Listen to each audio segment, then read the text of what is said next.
You have 4 minutes, Your Excellency. Thank you very much. Well,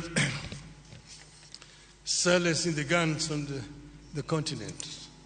As you know that in 2013, the EU met and passed a resolution to silence the guns by 2020.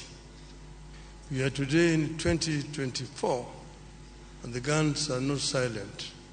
They're very loud, roaring all over the continent. We need to address the causative factors of these conflicts. There are some which are conflict caused by poverty or deprivation. Some of them by conflict within the society, again, things like ethnicity and so on. Some of them are externally influenced or promoted.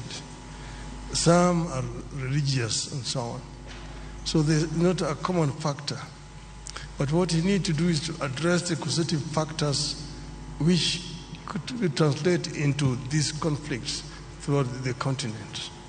And this is what I will do myself. First, as you know that our African countries are not at the same levels of development. Those which are more developed, like for example in terms of governance, there are some areas where you have got exclusions of people, and as a result of this, there's some people move to use other means.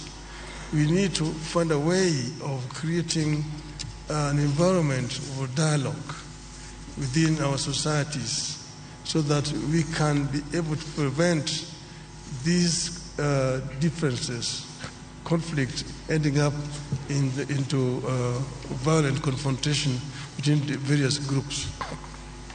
We don't need to put a time span, but I'm sure that it is possible to end these conflicts and stop the guns by 2035, in my view. The other one is the issue of Africa's representation on the Security Council. This is something that has been long overdue. As you know, that the UN was formed at a time when most parts of Africa were colonies.